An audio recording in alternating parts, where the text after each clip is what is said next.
Hi, Lauren. Welcome to the Everyday Mystic.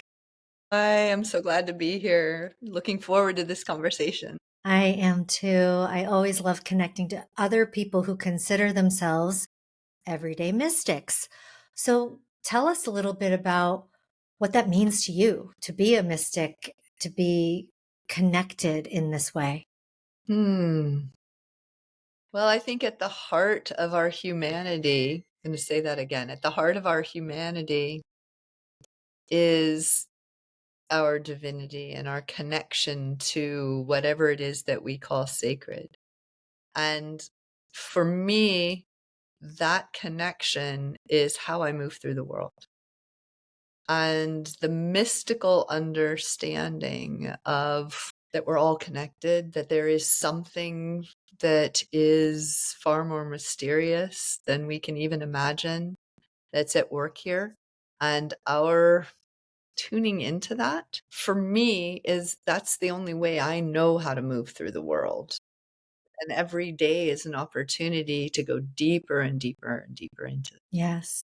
Mm. It's we get invited through all of these different experiences of life to have that opportunity, which I think is really interesting of when you operate from this place of how life, how one feels different, operates differently, you move through it differently.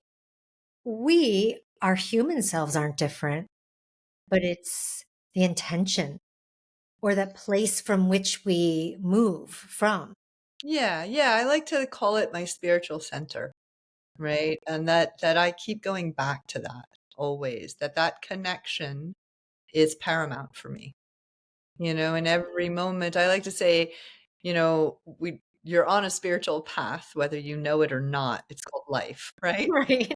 Life is the spiritual path. And you can go through kind of on the surface and, getting and doing and all of that stuff.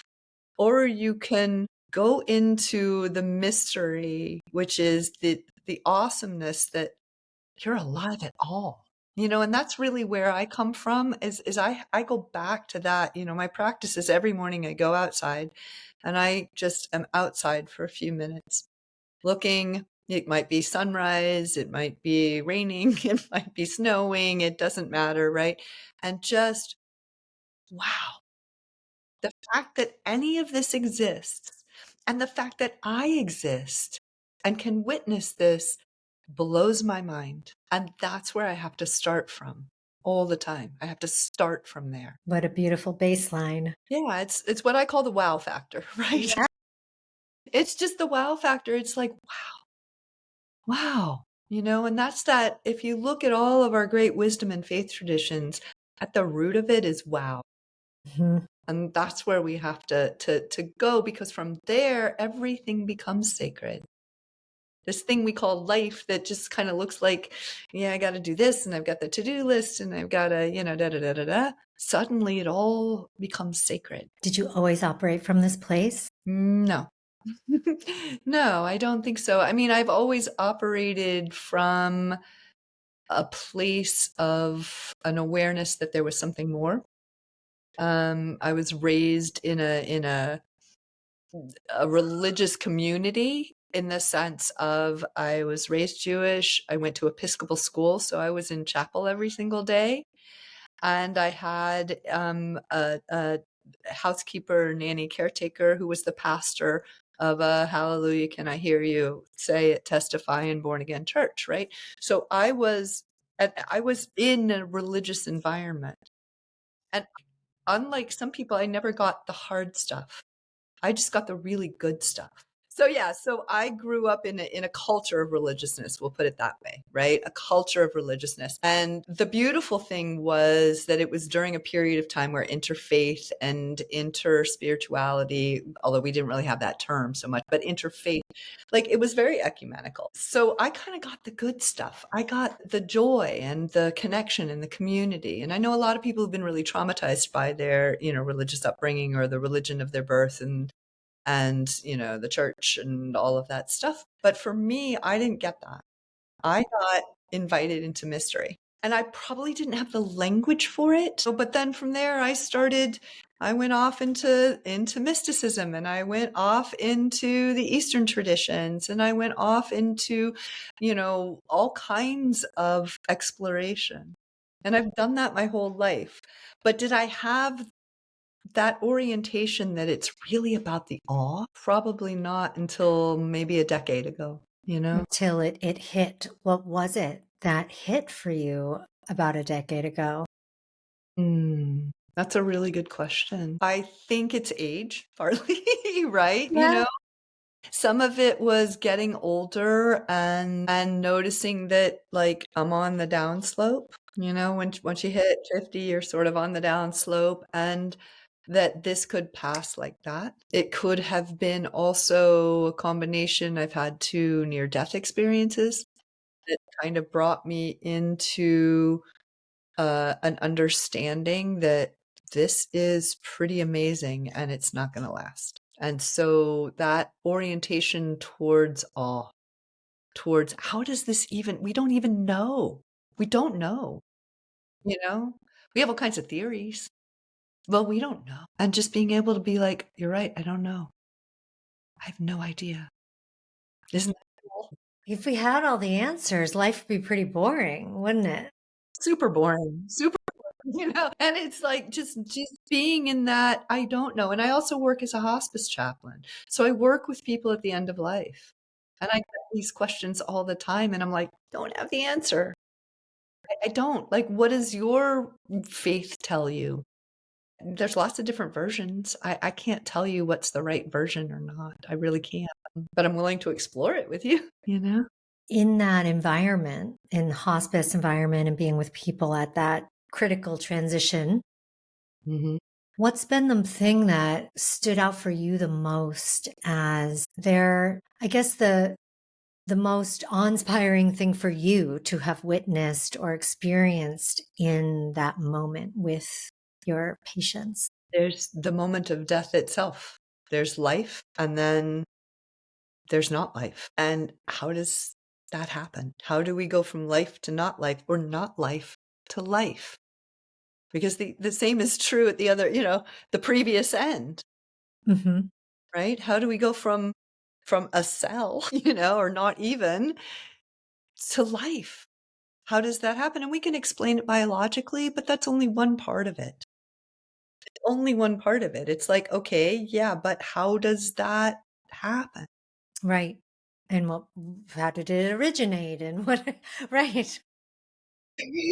There's a lot of awe in science too, even if, Yeah, if you really go to the roots of science, it's all trying to explain what religions I think have always tried to explain right, too. It is, what is this life about? right. What is happening here? And, it's Exactly. just one stream of and one pathway of explanation, but they still don't have all the answers, and none of them do. But I think it's interesting that we spend this time as human beings trying to figure this all out. Yeah. What do you think that's all about? What's our drive as humans to try to figure this out? Do you think that's just the game down here, or that, yeah? Absolutely. There are three questions. There are only three questions, and all of spirituality and everything else that we explore is trying to answer these questions. Who am I, or what am I?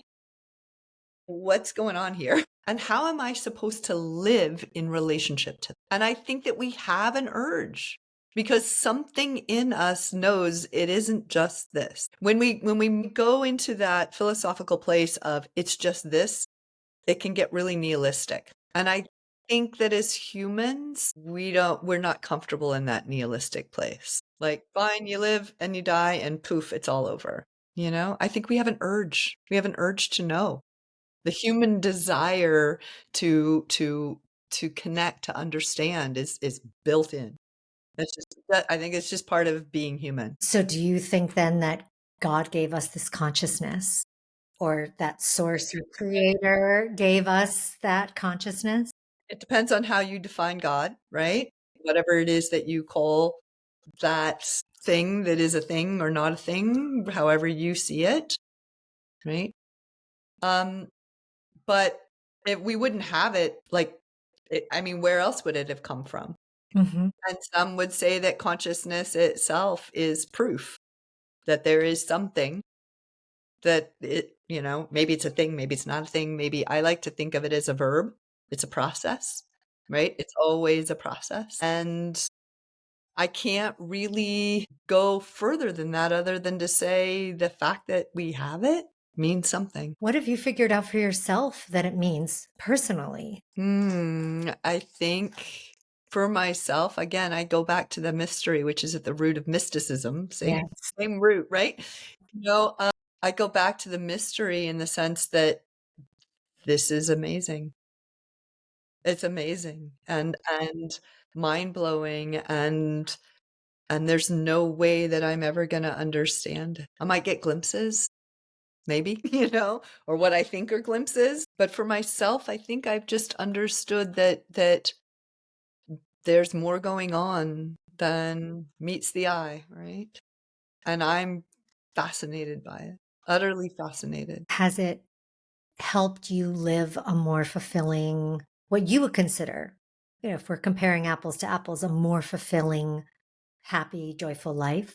Absolutely. Absolutely. I mean, I wouldn't, again, like I said, that if you just sort of take life on the material plane, it can wind up being pretty depressing and nihilistic. And it's not that a belief in whatever you want to call the sacred, right? Like that it's not a belief in it for comfort it's more of a belief in it for I can't come up with any other explanation. And it does give me joy. It does give me a sense of purpose. It takes it from just being you live, you do a bunch of stuff, and then you die to being on an adventure. Mhm. It's an adventure. Wow, I'm here for however long I get to be here. Now what? Now what? Yeah. What about you?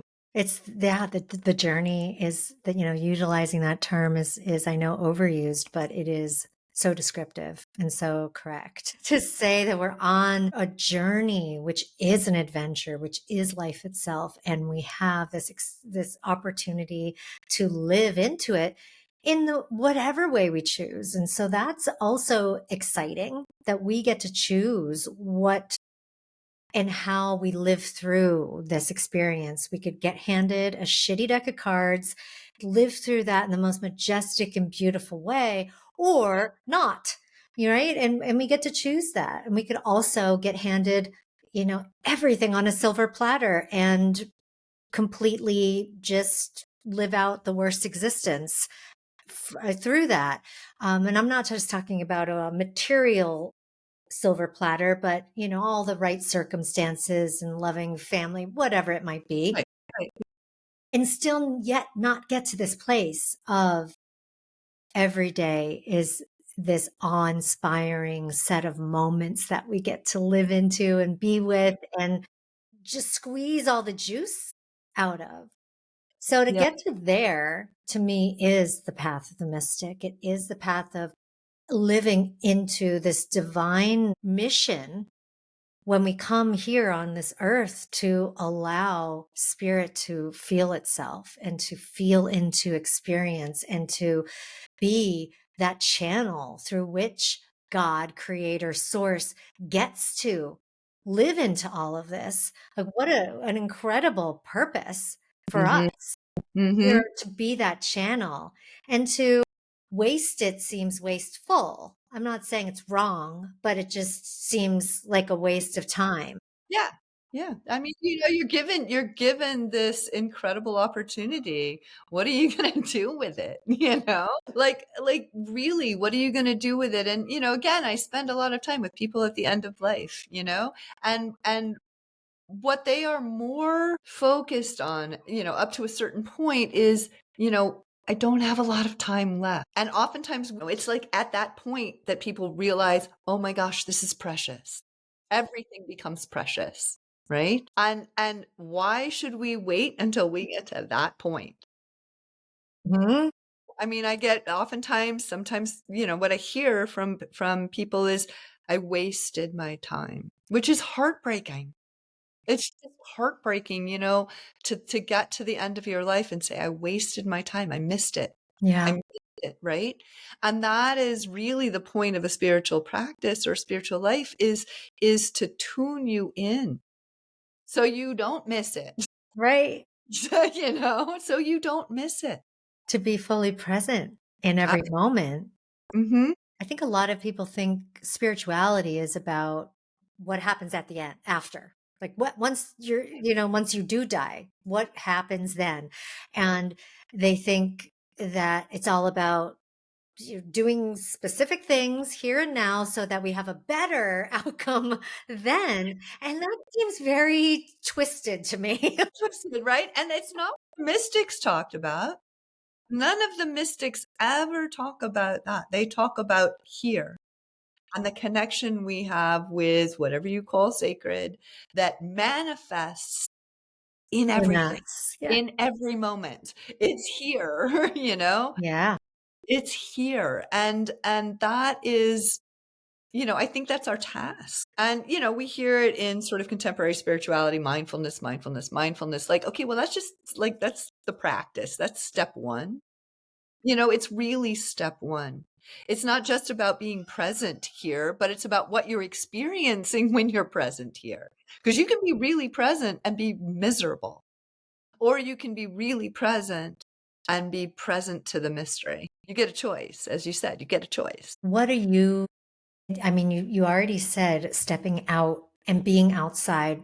Therefore, I'm going to imagine you're in Vermont, so you're surrounded by nature, I'm assuming. Yes. So it's stepping outside and being within more of a natural environment. So that sounds like a beautiful practice. What are some of the other ways that you remind yourself every day that you are part of this mystery, that this is an awe-inspiring experience for us to appreciate? It can literally be anything, right? It can be looking into my cat's face, and being like, whoa, wait a minute. This cat and I are having a conversation, we're having a connection here. Or it can be, in my day-to-day life as I encounter people, just stepping back and remembering, wait a minute, I'm here, they're here. How does this happen? We have this moment, and this moment's going to pass, like boom, gone, on to the next moment. And I think it's more an orientation, right? It's more the way that you train yourself to see this. You can have the mystical experience, that great mystical experience of oneness, like you can have that, but that fades really quickly. So you have to train yourself to keep coming back to it. And so that's a big part of my practice is when I find myself drifting away, it's like, okay, wait, stop. Like literally it could be anything. I can be looking out the window, I can be feeding my cat, I can be doing whatever, working, taking care of my family. Any of this stuff is the vehicle because, like I said, the spiritual path is life. So it's all right there. It's all there. Mhm. And I have to pause because my cat's hollering. I am going to keep that in because I feel like, you know, these, the, it's just part of it. Like you're saying, the spiritual path is life. What we're in right in this moment is life. And so to edit out a part of that experience just doesn't seem right to me. It's like, oh no, that happened. That happened. And Right, that's that just life. happened. That happened. It is how we react to it, what we do with it, what it shows us, and to me, the thing that I guess, benefited from the most in having this orientation, having this perspective is that everything is happening for us and it's all so beautiful. The worst things that can be so beautiful if we orient to what it's showing us in the greater picture. Yeah, and I would just qualify. I'm not sure that everything is happening for us. It's just happening. And we're here. Hmm. Right? It's just happening and we're here, right? And we have that opportunity to be present to what is happening with an orientation that it's um, we can see the mystery in it or not. It's being in the matrix or not in the matrix. Like, you can be in it and not aware of it, Right. or you can be in a greater awareness of it all. Yeah, yeah. But it's, I try to take us, I mean, and again, one of the benefits of living where I live and I can step out into nature, right, into bigger nature, is the reality that I'm not the center of it. I'm just one part of this ecosystem. And so I try to step into that place of humility, right, which I think all has a degree of humility. Like, I mean, it has to. It has to have Absolutely. that. You're not gonna be odd unless you can be in a state, in a place of being humble, Yes. and recognizing that I'm just part. I'm just part of what's happening. And I think that's why you mentioned, staring into the face of your cat and you two having a moment is part of, is one of those things you mentioned. It's like you get to experience this being recognizing you Mhm. as being here. You're like, oh yeah, I am here. And I can see that you see I'm here through you, or and in the eyes of anybody as we look at Yeah, each other right now. Or yeah, anything that you might connect to. You could connect to a flower in that same way. And wow, we're in each other's presence. We're exchanging energy right now, and get to be in that presence of one another is yeah, yeah. This is incredible. happening and we're here. Yeah. This is happening and I'm aware enough to know that it's happening, right? And then I have a choice about how do I just go whatever, or do I go whoa, whoa. I had a friend a few years ago who very sadly had a stroke, and during her period of aphasia where she couldn't say, she lost language, but she could say two things: the F word and wow. That was it. That Amazing. was all she could say, and she spent several days just being like, "Wow." Did Yeah, when she said fuck, was it like in that same with that same awe behind it? It could be all kinds of different ways, right? What was interesting about it was, like, sometimes it wasn't and sometimes it was, but it was just like, what else do you really need to say? I thought it was brilliant. I was like, "That's perfect." Right, we're like, how much of life can be communicated in these 2 words? Almost all of it. Almost all of it, right? Almost all of it. Yeah, see? And it's just hanging in that space. If you allow yourself to hang in that space. I mean, I've often thought, like, why aren't we all just down on our knees in that place all the time? And the truth of the matter is it's really hard to live in this world in that space. And this is, we know the mystics of the past, right?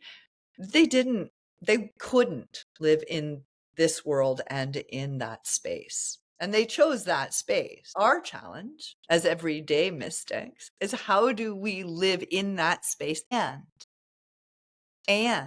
live in this world, right? We don't have to take ourselves out of it, but we can have those moments. We can take a moment every day, whether it's your morning, you go out and you just go, wow. I have a 104-year-old patient. She's amazing. She's 104. Everything is wow for her. Sometimes it's hot dogs. Mhm. Wow, hot dogs. Sometimes it's the flowers outside. Flowers. One time, she loved the flowers outside. I went outside, I got her a flower, I brought her a flower, and she was just rubbing it on her face. Wow. Sometimes it's the tennis players on TV. Everything's wow. Mhm. And I think that's why she's 104. Yeah. Because it's still mystery, it's still magic, it's still wow. The in-between years, because we had that when we were little, right? Mhm, When we were young, I mean, we just come out in a mhm. state of wow, in a Right. state of awe of this whole thing. It's like wide-eyed, look at this place, look at what's going on here, look at my legs, look at my hand. And you're just right. Look at it. So it's an incredible entry. And then it sounds like through the experience you've had with a lot of your patients or clients that they're experiencing this on the way out. Yeah. So Well, the some do, some don't, right? Some do and some. And and I think, you know, if you look again at the teachings of the mystics across traditions, they will all say that the sage is one who sees as though a child, right? The sage or the wise person, whatever language you want to use, whatever word, right? But it comes back to that place where they see as a child. It's so beautiful. It's true, but if we can't be in that place of awe, that's what makes the world magical. It's like waking up and being another day, bonus Mhm. day. I wonder what's going to happen today, Mhm. and being wowed by it. Just that anything happens. Then anything happens that you get to, yeah, to get to experience it all. And that to me is the beautiful gift, is to get to experience this fullness of emotions and the fullness of thought and the fullness of experiencing everything external to us. That is, it's wild when you step back, because everything is so detailed. Like if you spent the time just looking at just like what's right here in your, this like 1 foot little area, you could go, wow, like how is that made? Where did this come from? Like how does this work? You don't have to leave your house to No. just be like, whoa, right? Whoa. If you allow yourself to go there, right? If Mm. you allow yourself to just be wowed by life itself and everything in it and the richness, you know, and the yeah, sometimes it hurts. Well, wow, look, it hurts. Never knew you could feel such depth of pain, right? Right, Or yeah. right, right. Yeah. And, it seems that in order for, I guess, humanity to have evolved together into the place that we're at now, that some of that maybe the being in awe at every moment may have hindered some productivity. Maybe we needed some more, okay, focus and do this thing so that we get here. I'm not saying it's better, but Okay. no. Don't get me wrong. I'm not saying it's better. However, it seems that there's been a trade-off Yeah. in human. Yeah, and if we look at where we are in the world today, you know, it's like I like to say somewhat, it sounds a little controversial. We don't have a political problem. We don't have an economic problem. We don't have a social problem or an environmental problem. We have a spiritual problem. We have a spiritual problem in the sense that we have forgotten the sacred. We've forgotten the wow. And when we don't have the wow, then we can desecrate, right? Desacred. So, yeah, I mean, maybe the pendulum swung a little too far and we got to come back. You know? I mean, if we're all crawling on our knees in awe all the time, you're right. There won't be much productivity. We'll just be like, wow, sunflowers. But is productivity the goal, right? Yeah, I don't, you know, I think it's a question you have to ask. And I think a lot of this is about questions. it is. And it's about being with what's here too, like you were saying, that we are just here. We dropped in at this particular time. And I don't know your belief system of like if you were here before as a soul in another body, as a possibility, but we could Right. have been here at other times too. But right now, in this conversation, at least, right, we dropped into this moment in time and we're experiencing this set of circumstances.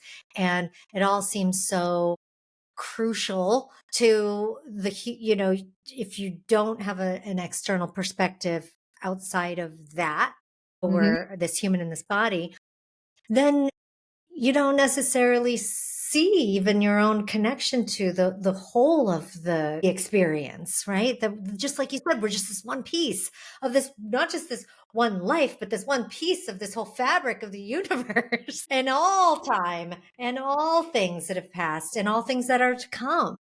Right, right. It's all this ongoing motion, movement of change, right? And we're here now and we won't be here, you know, and or maybe we'll be in another form.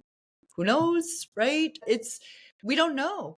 But right now we're here in this little blip, right? If you start to look in terms of cosmic time or big picture, it's like sometimes I'll go outside, and where I live, I get 360 view of the sky.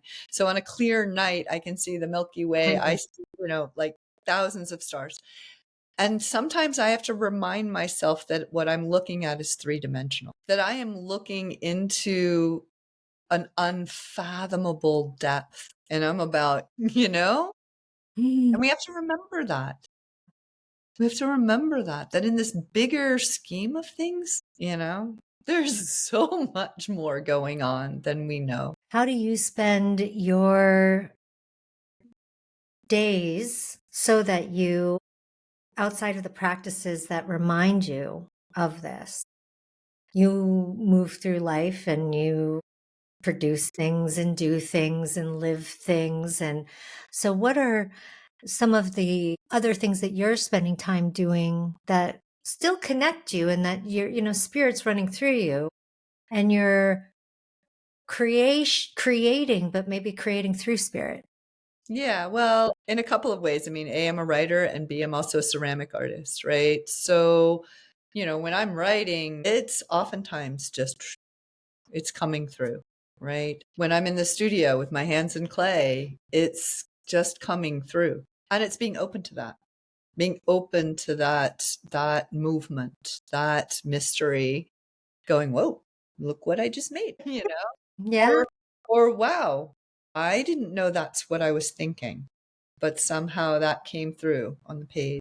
And then I have another practice that takes me through my days in a more mundane way than just going out and being in wow, which are the 10 words, which is a practice that came through that inspiration, right? That being that vessel, being that channel, which was looking for a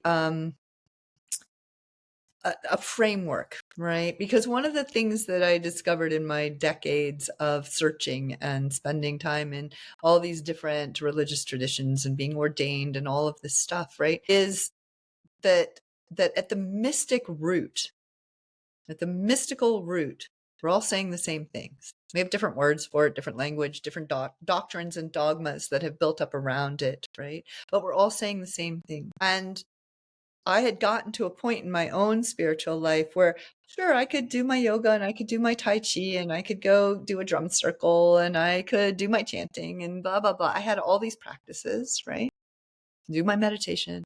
But I didn't really have a structure that was helping me really stay in that wow, or stay connected to what I like to call kind of the Trinity, right? My version of the Trinity, which is sacred, self, and other, because we're not here alone, and our spirituality is not just for us, right? So in my search for a structure, I looked at what were the mystical roots. What did we all have? What did all the traditions have in common? Because there's a reason, right? The mystics, as we know, because we're everyday mystics, right? We know they were onto something. So what were they onto, right? And I came up with these 10 words that are my structure. And you put them in a beautiful book that everybody can access. Yeah, yeah. But the 10 words really guide me in a lot of ways. Every day I can come back to, oh, am I practicing acceptance, right? Or creativity is one of the words, right? What am I bringing into the world? Moment by moment. What am I bringing into the world and putting my attention there? Or care. What do I love enough to take care of? Did those come through you step by step as in a linear type of way, or were they just kind of all flying in and they're not meant to be explored in that linear fashion? So they're not really linear. They look like they're linear on the page, right? But once you start exploring them, you find that they're not linear. They're actually all connected. It's more of a holistic path, right? So unlike a lot of other like commandments, thou shalt nots, precepts, all of those things, these are questions. They're not thou shalt. They're principle. It's a principle that if you look at the world around you, you will see there is a principle of balance. And that goes from science through psychology, through mysticism, through religion. It's there, this principle of balance, whether we're talking about indigenous traditions or we are talking about Christianity, it's still there, right? Or Buddhism or any of them. So what does that mean? What does that mean for you? And how does balance show up in your life every day? Because it will. It will every day. But no, they didn't. They came to me in about 10 minutes, basically. And I just started writing. They all begin with A, B, and C. And so I just started writing, okay, we'll start with A. And by the time I got to the 10th word, I went, okay, done. You And knew. it was like 10 minutes. And then I went, huh, I wonder if these work. Mhm. I wonder if they really work because they seem like they do. They were definitely something that just kind of came through, but they came through after decades and decades and decades of study and practice, right? So it's not like they just kind of poof out of Right. nowhere. I was, um, but I spent a year after that taking one of the words each month and really deeply exploring it and starting to see how it formed a holistic, starting to see how if the first word is attention, right? Because you're not going anywhere if you're not paying attention. And you are going to have to bring your attention to every one of the other 9 words. But by the time you get to care, which is the 10th word, to care about something means to attend to it.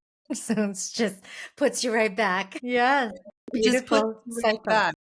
Yeah, and so they really are, I would, at this point, they are the body of my practice. They are my framework, they're my map, they're my, my path, if you will, is this constant exploration of and living into these words. And one of them, the one in the middle, is contemplation, right? The first 5 are really words that you work internally, you're working on yourself.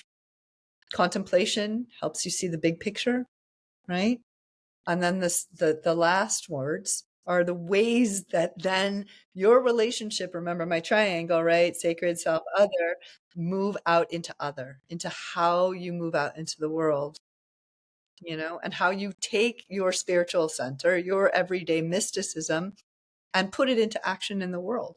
One of those words is creativity. It's going to come out, right? And to me, that last word, which I guess sends us back to the first word, but Mhm. care is, another way of expressing care or saying, so I guess sharing, caring would be through service, which is what so many mystics come to, right? That this is what our intention is here. It's our intention is to live at this in every moment, but then to serve humanity, serve this life, even serve the energies that are here in by giving them attention, right? Again, going back to the yes. So it's Right. beautiful. Yeah, yeah. And it's really, it's interesting because the last, after you go through the 10 words, then there's some extra chapters about how you put those words into your own words, right? And then there's one about service because that is where you're going to go. Is that your spirituality is not just, I had this cool experience on my cushion. Like, that's not what it is. It has to be a relationship. It's relational between you, whatever you call sacred, and the world around you. Remember those 3 questions, Mhm. right? Who am I? What's going on here? And how am I supposed to live in relationship to that?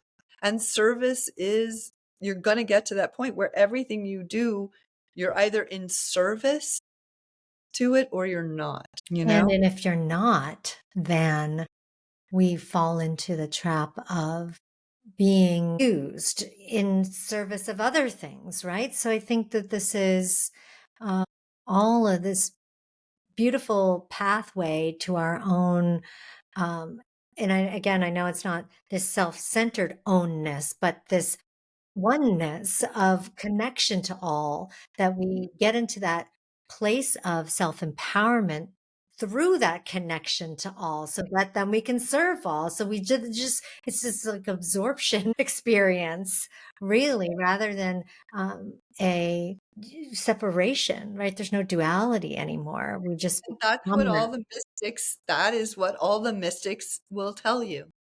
There is no duality. There is no separation. That is an illusion. The way I describe it to people sometimes is, you think this skin is an impermeable barrier. It's not. It's not impermeable. It's not a barrier. It's a screen, but it's not a barrier. Mhm. and that all the mystics, the mystical understanding is that at the root, there is no separation. And what a beautiful place to be in that understanding and to sit with that knowing. And I love what you said earlier on about how life got you here, that living up to a certain age and things. And I like to remind listeners that there are so many practices and teachings and experiences that you can have, many of them talked about on this podcast, to get where we're calling here, but that your life gets you there in the divine timing that's set up for you. And this is, there's no race, there's no competition, there's no like, oh, I better get there before I'm middle aged, whatever it might be. It's that we get to unfold in our own timing. Yeah, we're always in the process of becoming. Yeah. So Always in the wherever anybody is, wherever you are, Mhm, is exactly where you are. And that's beautiful. And that's mhm. the thing to love and accept and to be with, Yeah, to be in awe of, as you said. there's no destination, there's actually no destination. The destination is the one you set. But if you set this, I have to, and sometimes in modern spirituality, I love what you're saying, where it's like, it's not a race. It's not we don't have to beat ourselves up. I have to be enlightened. No, like that's crazy. It happens when it happens.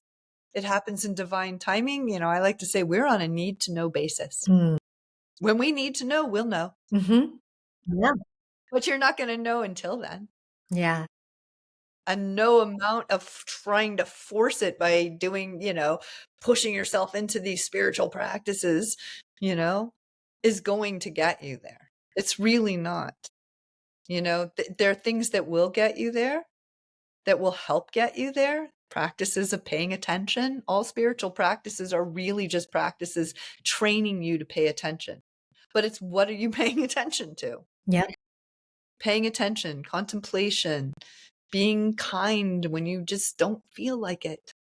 These are things that help get you to that understanding. But until you get there, You're not there. you're not there. You're wherever you are, and that's fine. And Yeah. that's perfectly fine. Well, your book is such a beautiful set of guideposts for getting Mm. there. And I think anybody who's listening right now and is hearing this, just knowing, at least in my belief, that when you are ready, the teacher arrives, or when you are really ready, and I heard this recently and I love it so much, when you're really ready, the teacher disappears. Yes. And it's just, but if you're hearing this now and you feel connected to this information, then that's when you strike. Use that as the guide to get the book, get the teaching, do the course, go through something that you are feeling called to. And we all get to be in connection with ourselves to answer that calling. Yeah. And there's no one right way to do it, right? There's no one right way. And that's the thing about the 10 words, right? Is they don't tell you it's only this way. They just give you, as you said, guideposts. We've sometimes called them waypoints on a map, right? That there's a map and you have a map, but the map might take you to the summit of the mountain or the river swimming hole or back to the parking lot. It's how you use the map, and I'm not telling you what to believe. I'm not telling you there's no doctrine, there's no dogma. These are principles and they apply across the board. How do they apply to you? How can you use them to get to wherever it is you're trying to get to? And have a really fun adventure while we're here, right? Exactly. And enjoy the adventure. One of the words is celebration. We can't forget to be, wow, that's the celebration. We can't forget that, that gratitude. That's what a lot of celebration is gratitude. I'm grateful that I am here right now getting to experience this or having had that experience or being with this person or whatever it is. Yes. Well, I'm so grateful that we've had this time together and that you are connected now into the Everyday Mystic community through this transmission. Thank you, Lauren, for all of your beautiful insight, for your incredible work that you're doing in the world. And I mean that from the bottom of my heart, because I know that to get to a place of where you are in this understanding and in this orientation, as you put it, that it can sometimes take a hell of a lot of work and really hard work. And I appreciate and am grateful for that work that you've done to get here. Thank you for the beautiful book that you've put out. I'll link that in the show notes, as well as any links. Your ceramics, by the way, and I just need to mention this real quick before we say goodbye today, are breathtaking. Thank you. Absolutely beautiful. And I want to link to that as well so people can experience your work as a physical product, because that is also your Right. work, but it just coming out in the form of a mug, and it's gorgeous. Thank you so much. Thank you. And yeah, this has been a pleasure. And, I just would love to remind people, like, this isn't far out.